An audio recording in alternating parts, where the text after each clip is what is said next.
Welcome to the TOEFL Listening section. In this part, you will hear one or more conversations in an academic or campus context, such as a discussion between a student and a professor, or between two students. You may take notes while listening. Listen to part of a conversation. You will hear it only once, so listen carefully. After the conversation, you will answer questions about what you heard. Some questions will ask you about main ideas and details.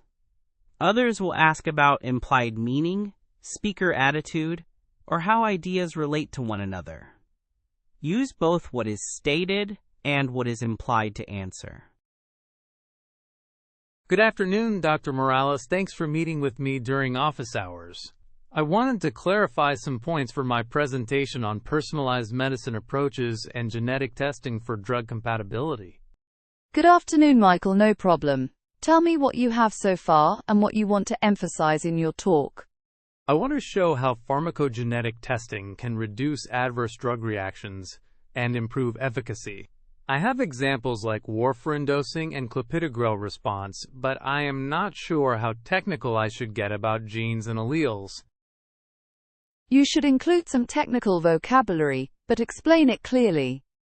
For warfarin, include VKORC1 and CYP2C9, because variants in those genes affect sensitivity and clearance. For clopidogrel, discuss CYP2C19, because metabolizer status changes activation of the prodrug. So should I explain terms like poor metabolizer and ultra-rapid metabolizer? I worry it might confuse classmates who are not familiar with pharmacogenomics. Yes, explain them briefly. For example, say that a poor metabolizer has reduced enzyme function and may not convert a prodrug into an active form. Use a concrete case. For instance, testing for CYP2C19 can predict whether clopidogrel will be active in a patient, because some alleles make someone a poor metabolizer. That example helps. Should I also mention tests that prevent severe toxicity rather than reduced efficacy? Absolutely.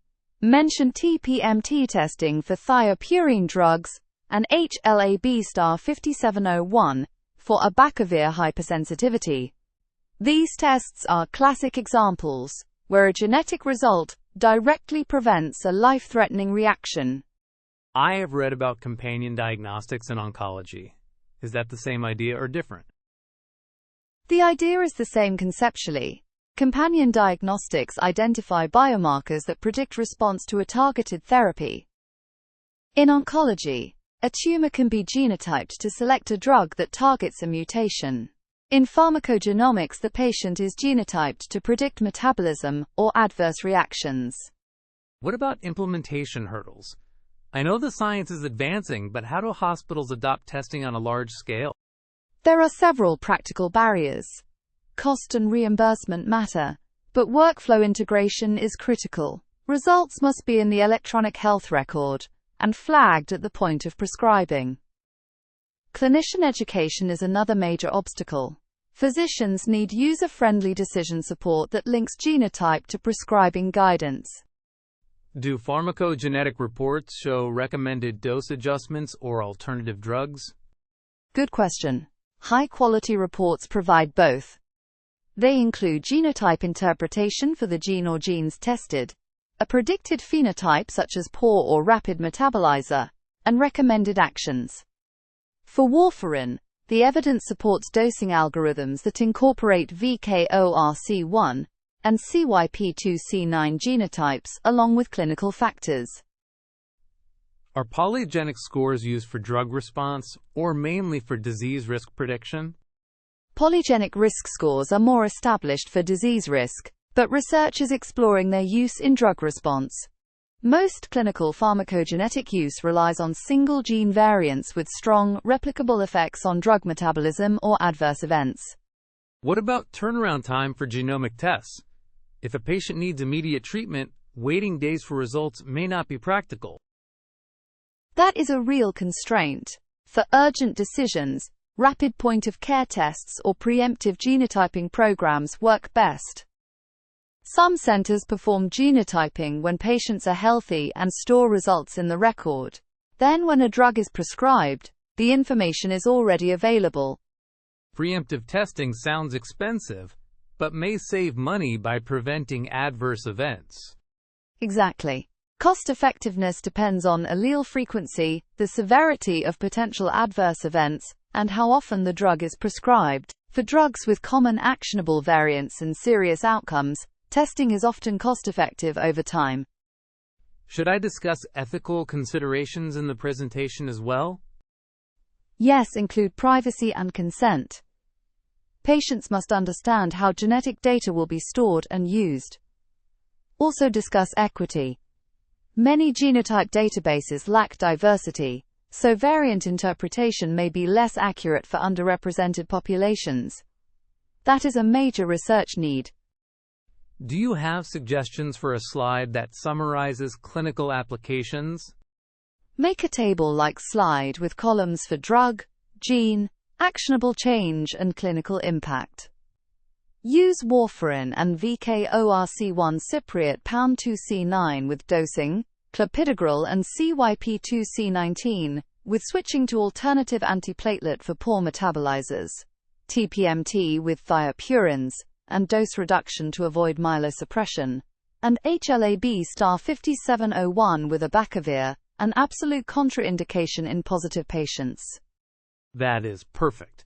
For my conclusion, should I recommend wider adoption or more research? Both. Recommend targeted implementation where evidence is strong, and parallel investments in EHR integration and clinician education. Also call for research in diverse populations, and for evaluating long-term outcomes. End with a practical take-home message about matching drugs to genotypes to improve safety and efficacy. Thank you, Dr. Morales.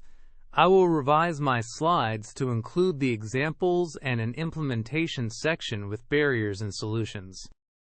You are welcome, Michael. Send me your draft and we will review the wording so it is accessible to the whole class.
Listen again to part of the conversation, then answer the question. For example, testing for CYP2C19 can predict whether clopidogrel will be active in a patient, because some alleles make someone a poor metabolizer.